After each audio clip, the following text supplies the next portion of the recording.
அதே போல அம்மா ஊட்டச்சத்து பெட்டகம் கொடுத்தோம். அம்மா குழந்தைகள் நல பரிசு பெட்டகம். ஏழை தாய் பெற்ற அந்த குழந்தை கூட நல்ல சுகாதாரமா நல்ல ஆரோக்கியமா இருக்க வேண்டும் என்பதற்காக அம்மா குழந்தைகள் நல பரிசு பெட்டகம் 16 பொருள் கொண்ட பெட்டகத்தை கொடுத்த ஒரே அரசாங்கம் அண்ணா திமுக அரசாங்கம். துணை முதலமைச்சர் திரு உதயநிதி போதைக்கு ஒழிப்பு உறுதிமொழி எடுக்கிறார். இப்பதான் உறுதிமொழி எடுக்கிறார். இன்றைக்கு 4 ஆண்டுமா போதைப் பொருள் அமோக விற்பனை நடந்துகிட்டு இருக்குது. இப்பதான் போதைப் பொருள் ஒழிப்பு உறுதிமொழி எடுக்கிறார். இதோட முதல்ல டிஜிபி இருந்தார், யாருன்னு உங்களுக்கு தெரியும், போய் பெற்று போயிட்டார். இந்த போதை பொருளை ஒழிப்பதற்கு 2.0 3.0 4.0 போட்டுக்கிட்டே ரிட்டையர் ஆகி போயிட்டார். அதே போல நம்முடைய மாணவர்கள் வங்கியில கல்வி கடன் பெற்றாங்க. அந்த கல்வி கடன் ரத்து பண்ணாங்களா? அதே போல திராவிட முன்னேற்ற கழகம் ஆட்சிக்கு வந்தா முதல் கையெழுத்து நீட் தேர்வு ரத்து செய்யணும். ரத்து பண்ணாங்களா?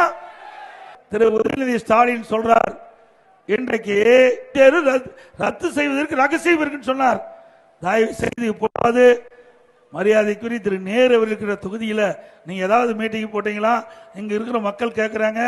நீங்க ஏற்கனவே பொதுக்கூட்டத்தில் பேசுற மாதிரி அந்த நீட் தேர்வு ரத்து செய்வதற்கு உண்டான ரகசியத்தை நீ திருச்சியில வந்து சொல்லிட்டு போனா கூட மக்கள் கேட்பாங்க. ஆட்டோ ஓட்டுநர்கள் கோரிக்கை வச்சாங்க. நான் ஏற்கனவே அறிவிச்சிருக்கிறேன்.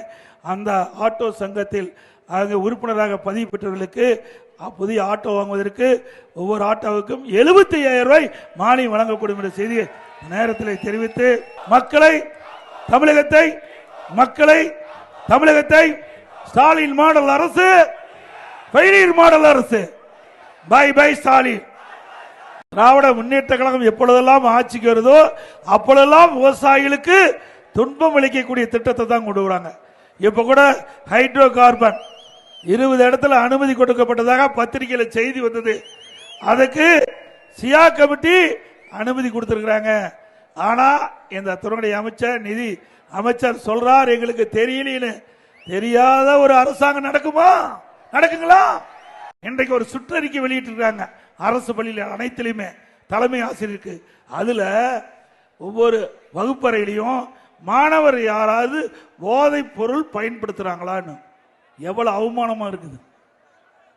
ஒரு அரசாங்கம் தலைமை ஆசிரியருக்கு, அரசு பள்ளியில் இருக்கிற தலைமை ஆசிரியருக்கு ஒரு சுற்றறிக்கை. அந்த சுற்றறிக்கையில் உங்களுடைய பள்ளியில வகுப்பறையில எந்த மாணவன் இந்த போதை பொருள் பயன்படுத்துகிறார் விவரத்தை கேட்டுக்கிறாங்க. ஏயா இதுக்கா அரசாங்க பள்ளிக்கூடம் நடத்துறோம்? உங்க பள்ளியில யார் சிறந்த மாணவன் கேளு, சிறந்த விளையாட்டு வீரன் கேளு, சிறந்த ஒழுக்கமுள்ளவன் கேளு. அதை விட்டுட்டு நம்ம மாணவர்களை